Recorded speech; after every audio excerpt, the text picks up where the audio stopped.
And we're live. Man, parting is such sweet sorrow. Good afternoon, good morning, good evening, ladies and gentlemen, wherever you are, whatever time it is for you right now. Just know that you are locked in onto the point with Skip and the King.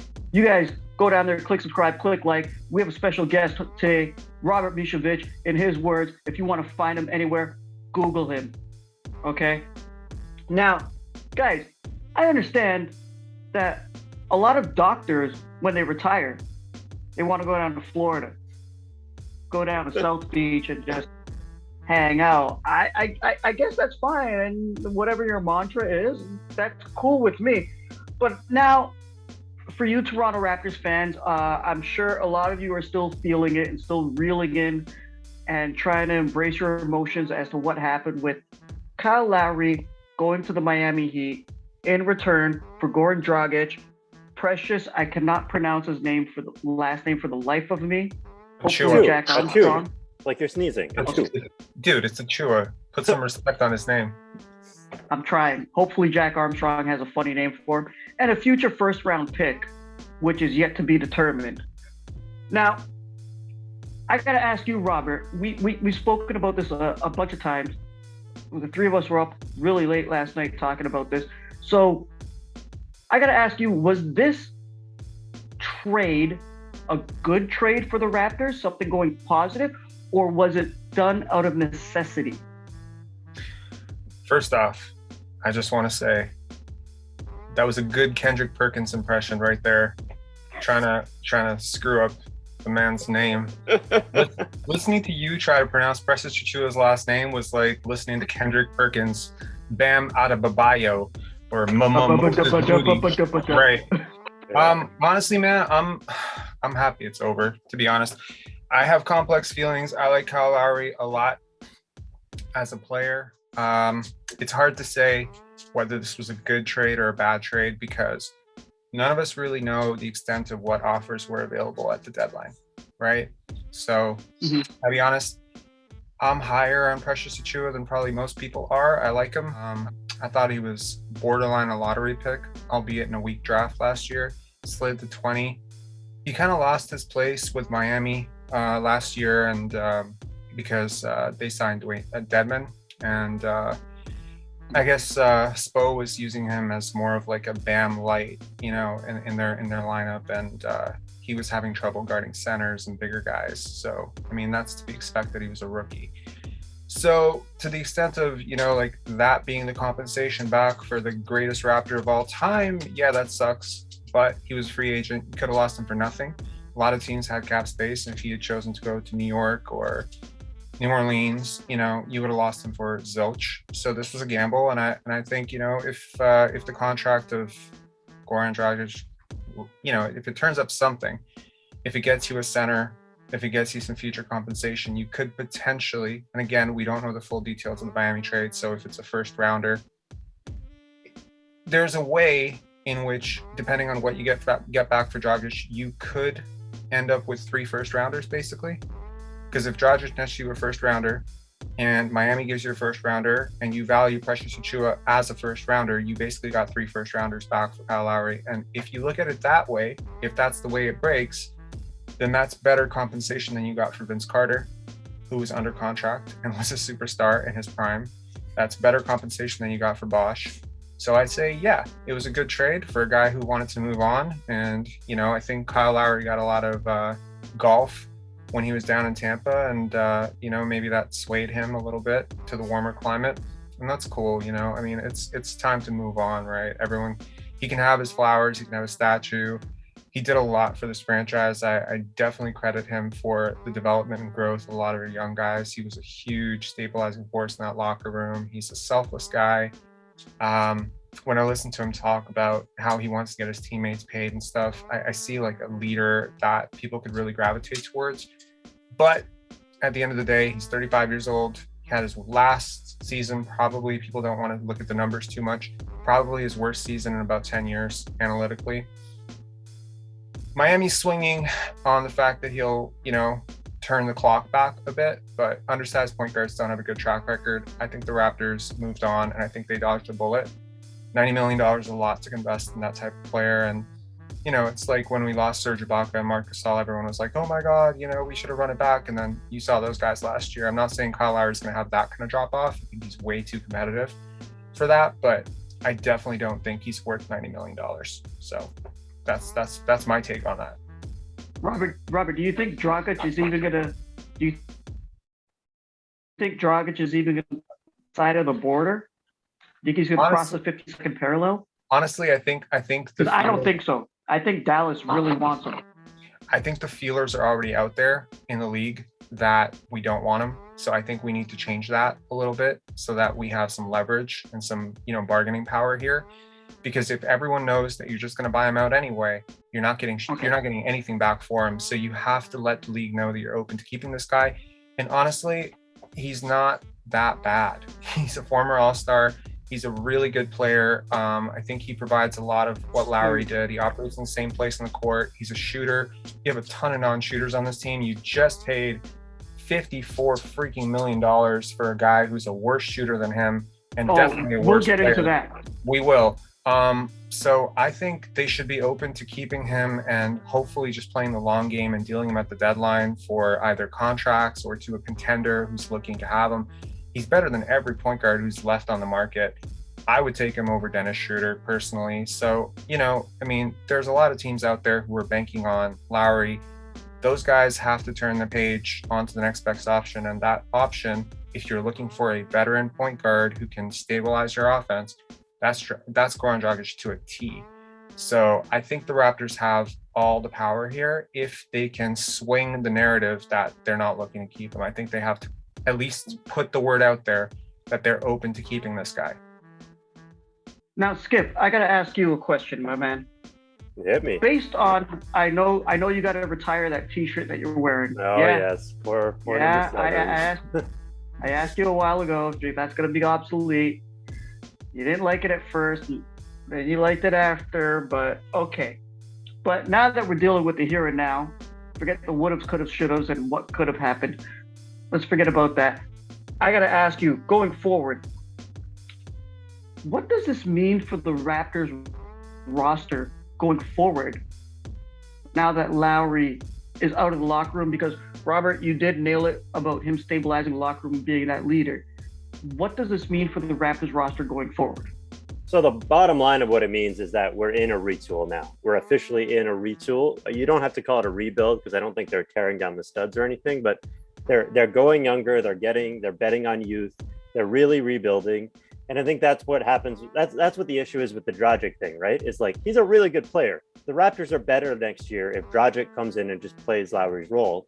That's a better roster than if they ship him out of town for some, even if it's a decent center. Like, you're not going to get as much value back for him as he would provide for the roster. The problem is that he's 34 years old and the rest of the roster is 27 and under. And he's on an expiring contract. He's a veteran. So if you're in this retool mode, if you're not really being a serious competitor next year, then do you need a 34-year-old point guard on your roster? And that's where it makes sense to kind of flip him, to look into how to make it work. But I absolutely think the best Raptors roster is to have Goran Dragic come in as either your point guard or your backup point guard, depending on whether you want to start him over Gary Trent Jr. I think probably logically he's the better option to start, and Trent would come off the bench. But at the same time, they just bet $18 million in Gary Trent. So maybe Gary Trent starts because he got that big contract. And even if Dragic is a guy coming off the bench, like, he's a very useful point guard. He can fill up the floor. You got Van Vliet, you got Trent in the backcourt, in the starting backcourt.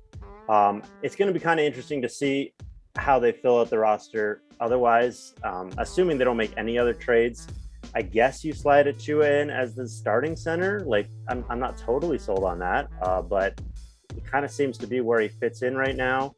You got OG and Pascal. I mean, that's a pretty solid starting five, especially, like I said, if you have Dragic starting and Trent coming off the bench. And then you kind of get into the bench and you really start to see these guys are really young. There's a lot of youth there. Assuming you're bringing back like a Gillespie, assuming you're bringing back like, they cut Bembry. I love Gillespie. So let me just see. Gotta love Gillespie, man. Assuming they're Gillespie's going to be playing Barnes off the bench, Trent, Flynn, like that's 4 guys off the bench who are 24 and under in your primary bench unit. And even your deep bench unit, you're talking about a lot of 25, 26-year-olds. So it's a really young backup lineup. I think this roster on the whole, I think it's kind of a competitive roster. It's feisty, but I don't think they're going to scare anybody. I think it's like a 500 team. Maybe they fight for like an 8 seed, like that final slot in the Eastern Conference. Maybe they get into the play-in tournament. But honestly, it wouldn't take much for things to fall off. Pascal's injury lingers a little longer than expected. Suddenly you're back in the lottery. You're really deep into a rebuild. Say you ship out Dragic for somebody and the guy coming back doesn't factor into your plans. So this is very much a retooling year, I think. The Raptors are not where they were 2 or 3 years ago. We've definitely turned the page with the Lowry trade. We're in a new chapter. And I think it's time to just embrace that and understand that that's what this team is right now. Okay, so Skip, you mentioned Gary Trent Jr. Now, I like him, to be quite honest, personally. I like his style. I like the way he is. But the one thing I'm not too keen about is, the Raptors, we don't attract. Did I say we again? Jeez. Okay, so up north, it's not attractive for free agents to come to Toronto.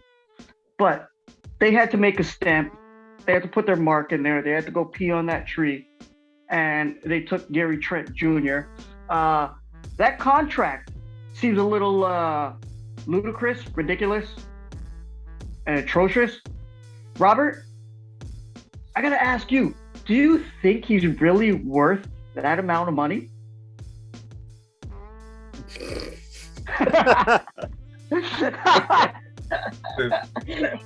guy, Rich Paul, Rich Paul's the best. He's got to be the best player agent in the history of the NBA.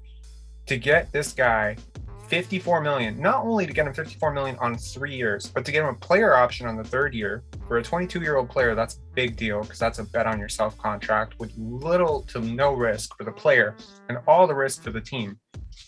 And the worst part about it is they got the Raptor fans convinced that this was a bargain, because initially they were floating around this crazier number of 20 million. And then everyone's like, oh, it's not 20 million. Man, did everyone flunk math? Like $18 million for a player. Let me tell you, okay, I know this guy has a reputation as a good defender. The numbers and the eye test, if you watch him, whether it was with Portland or whether it was Toronto, he is a bottom 10% defender on the perimeter in the league. He's had honestly half a good season with Portland where he was an average to above average defender, and it was like a big deal because he was 20 years old. Ever since then, he's been below average. He's a below average defender. And I get it. Shooters get paid, but the shooters that got paid, guys like Duncan Robinson, those guys, they shot 45% from 3. This guy shot 35% from 3. That's a very big difference. There's a guy, I was joking with somebody the other day. I was like, there's a guy playing in China that's probably better than Gary Trent right now. There's probably a guy in every country in this world right now. He may not be 22 and he may not be as swaggy as Gary Trent. And I swear to God, like, honestly, the minute this guy donned that Blue Jays jersey, the first day he got traded to the Raptors, I was like, oh, we're screwed. He knows how to play Toronto fans. He knows how to get them on their side. And now everyone's like, oh my God, he's so young. He's so this. I get it. Narratives rule sports, okay? Narratives are everything. This guy's young. This guy's athletic. This guy's whatever. Go back and watch the Michael Olowokandi draft in 1998 and tell me how much that narrative worked out. I'm telling you, man, it doesn't always work out. Banking on this guy to get better, you look at his game, he's really bottom heavy. He's like his dad, bottom heavy, okay? It's not great for a guard. He's got a center body in a 6'5" frame, not that long, not a good defender, not a great shooter. What the hell? I get why they did this. It was, the Norman Powell thing. All along we were told, oh, it's going to be Norm for Trent because Norm's going to cost more. And then when you look at the deal, they're earning the same amount of money per year. And Norm's on a team-friendlier deal because he's on a 5-year contract with I believe, a team option for the 5th year. That's a much better Yep, deal for yep. Portland. So Portland really, really fleeced the Raptors on this one. I don't care, 22, 32, 27. It doesn't matter. He's not going to become Norman Powell for you. So I think this was a terrible deal for the Raptors. If you can't tell from my animation, I have never cared more about this is DeMar Carroll all over again. Like, this was me. Honestly, when we signed DeMar Carroll, when we signed Hedo Turkoglu, this was my exact reaction. This is my exact reaction now. I thought this front office was better than this, but apparently no one's perfect. That's where I'll leave it. Skip, what do you think? Robert, thank you so much, man. It's so funny when we can actually get a reaction out of you because you're so stoic. Skip, with Gary Trent Jr. re-signing with the Raptors, do you think that it's worth it to have him there based on what you said about the Raptors going forward and their bench mob, their starting five? Do you think that's a good move? I absolutely agree that it's an overpay. And I'll be honest, when Rob sent me some of those numbers and I saw that he has a 0.0 career value of a replacement player, which basically means that you could call up anyone from the G League and get the same production, essentially. So that definitely threw me for a loop because I thought he was a little bit better than that. Obviously, he's a flawed player. We see him. He's got some issues. I do think he's a good shooter, but he does really struggle on defense, especially like off-ball defense. He's got flaws. There's no doubt about that. But I think when we're comparing it to the Norman Powell deal, we're not comparing apples to apples. Even when you're comparing it to like DeMar Carroll or like Hedo Turkoglu, those were guys who were veterans who were supposed to come in and make this team into a contender. That's not what this trade is. That's not what this signing is. This signing is betting on a young guy who's 22, who fills a very specific need on this roster. They need a three-point shooter at shooting guard. They don't have another one other than Van Vliet, who's basically a point at this point. So they needed some guy to play that role. And they're betting on Trent as a 22-year-old to continue developing over the next 2 years. Now, I will agree with you that player option is a huge problem. I think I would understand this deal so much more if it was $54 million and the third year was a team option, because then you're giving him a lot of money up front and he probably isn't worth it, but you're betting on his development curve. You can figure out if you want to get out of the contract or if you want to bet on the player going forward. The player option makes it much more problematic because you're betting on youth, but you're not getting the upside of betting on youth, which is having that player over the long term, which is kind of the concern here. That said, I kind of get the contract. I don't think it's a crippling contract, like 2 or 3 years when you're in a retooling phase. I don't necessarily think that Gary Trent Jr.'s contract is going to pollute the books on the next actual like title contender version of these Raptors. By then, he will have either developed into a better player and gotten another contract, or he will be off the books and he'll be moving on to other players. I think you can trade that contract. I mean, we saw even when Norman Powell and Terrence Ross signed their contracts with a little less money, it was like 10 million or 12 million a year. But at the time it was like, boy, we really overpaid that guy. And then they came up in the Raptors system. They got better every year. And by the end of their contract, they were movable assets. So I don't think this is a crippling contract, but it definitely is an overpay. And we saw Hollinger posted that tweet where he said that it's the worst overpay versus projected value for any free agent that was signed on the first 24 hours of free agency. So it is an overpay. Sorry? It was 47% overpay. 47%. So yeah, it's an overpay for sure. It's not a great contract, but I mean, the guy's 22. Let's see what he can do, and let's see what the Raptors can do over the next 2 years. But that's the important part, right? Because he's 22, right? So the projection is that players like this hit their stride around 24, 25. So if he outplays his contract, he's going to outplay it on the back end of it, not on the front end. There's no way he earns $16 million next year or $15 million or whatever. He's going to be worth 9, 8, 6, 2, whatever next year, right? Mm-hmm. So if he does have a good second year, he just opts out and he renegotiates his contract. If he has a terrible year, you're screwed because you can't trade him. Also, you can't trade him at the deadline because no one's really going to want to bank on him. Nobody wants that contract. First of all, no one wants the contract. There's no upside for the trade value of the contract. Contracts are assets. You're signing yourself up for a depreciating asset because the closer he gets to that the player option, the less valuable it is for the other team looking to bring in a player for 1 or 2 years. I mean, no one's paying anything for him as an expiring contract. He's not big enough as an expiring contract necessarily unless you package him with something. So honestly, I get it. Masai values flexibility. He's notorious for these non-committal sort of 1 year, 2 year, 3 year type of deals. He doesn't want to handicap himself. I think that might be his biggest flaw, man. Honestly, I really do. I think there's sort of like there's no like all the way in with him or all the way out on a player. It's always like 1 foot in, 1 foot out. And sometimes it works, but sometimes it really doesn't. So you've said that before, 1 foot in, 1 foot out. Okay. But guys, when it comes down to Gary Trent Jr., okay, I get it. Toronto could not get a free agent, so sign this guy. Okay, is he worth it? No. But I do see what you guys are saying when it comes down to the player option, because at that point, the Raps probably won't want him when it comes down to it. Well, because they have so much cap space right now. It's that if they do, he doesn't want to be here. Yeah. Exactly. If he would not outplays it, he outplays it, he renegotiates. You understand a player option. Honestly, whatever. So basically, it's a negotiating thing in NBA contracts on length and options, right? Length, options, and okay. So there's number per year. That's the value of the contract, and there's length. Which either like you can see like Chris Paul negotiating 4 years versus 3 years, and then there's obviously that.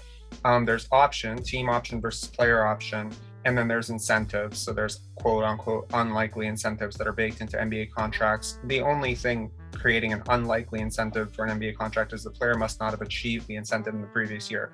So exactly. So for instance, you could have. So my point is that with Trent, right? You could say like if you believe in this guy, which I don't, but if you do, then you have every incentive to go 4 years, team option or no option, right? Lock it in. If you don't believe in him, then why are you doing this heavy, value, right? And why are you know what I mean? Like if you don't believe in him, there's no point in doing this. Well, here's what I think. He could be a valuable asset to trade away, even though a lot of teams would probably not want that. And especially now with Lowry out, and you have to, what I'm trying to figure out is what the Raptors are doing by collecting these assets. Because now, Robert, I got to ask you, because due to the fact that the Raptors have all these assets and they basically have the same player at every position at the same size, same kind of scoring ability, everyone's got a little bit of different, nobody's the same, everyone's unique, we're all snowflakes, right? What do you think are the next few moves for the Toronto Raptors to become successful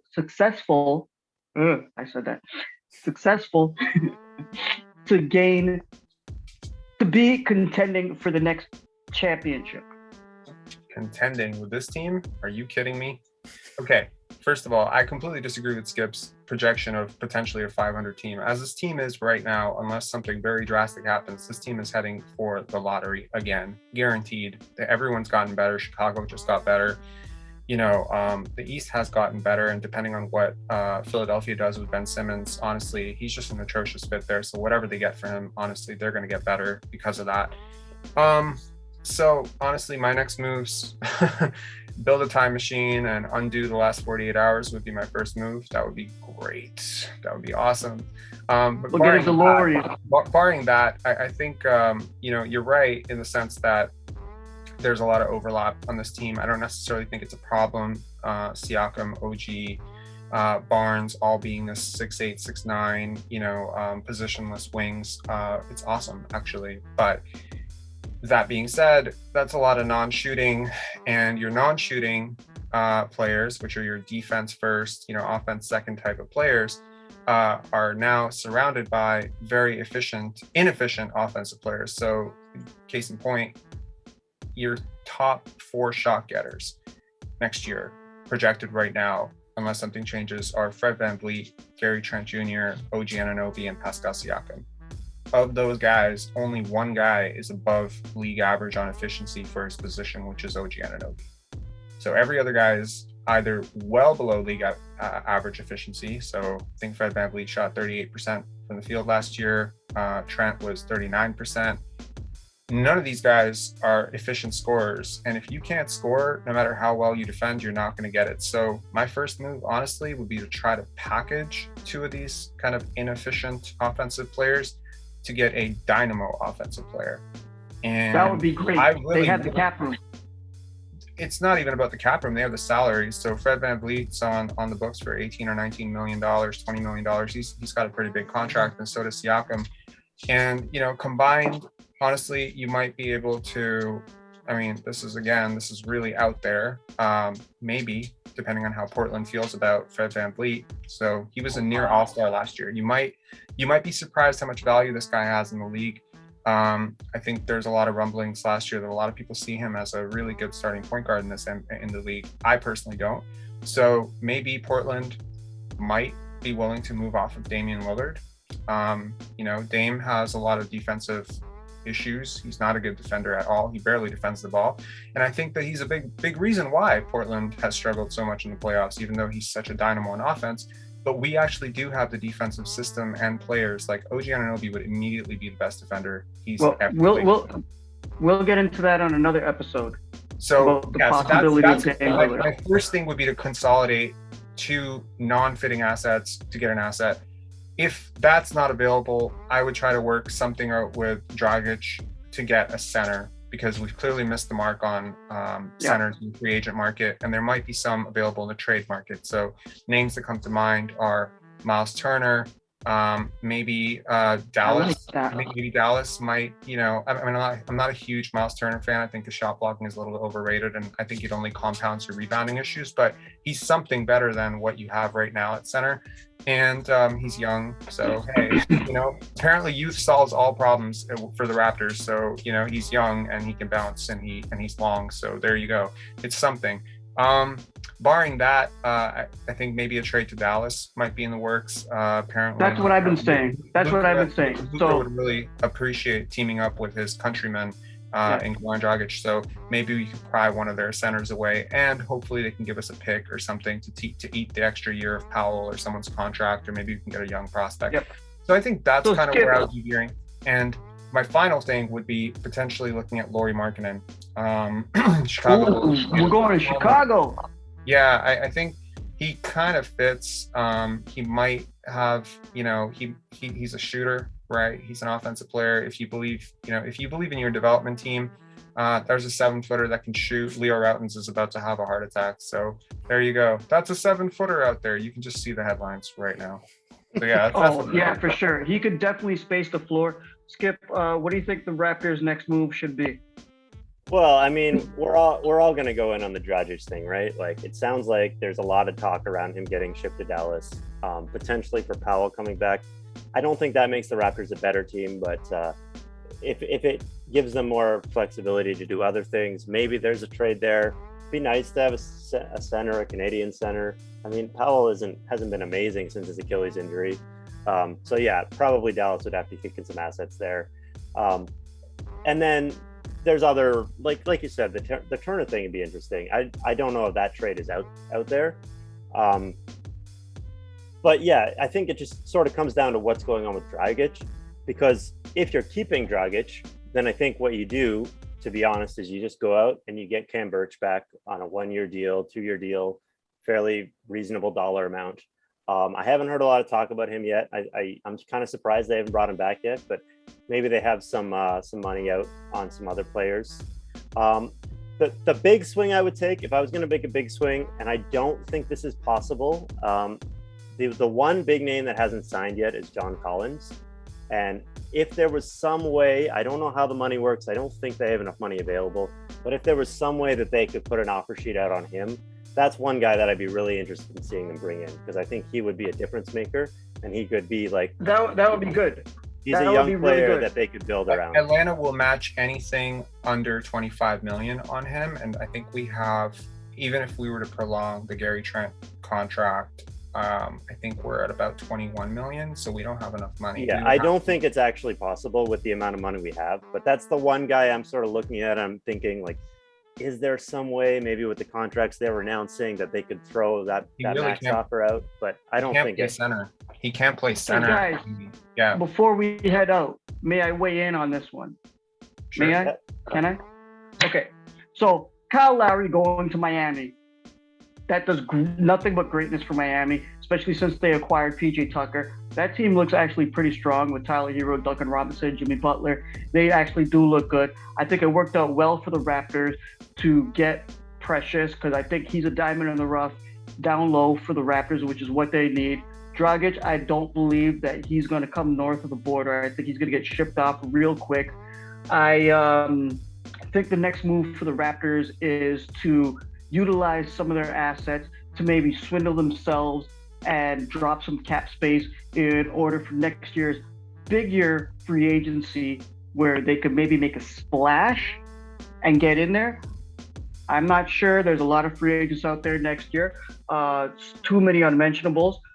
But guys, what you guys just said today was absolutely phenomenal. And I hope everybody out there enjoyed this. And I hope you guys learned something new today. And I hope you guys understand really what's going on with the Raptors.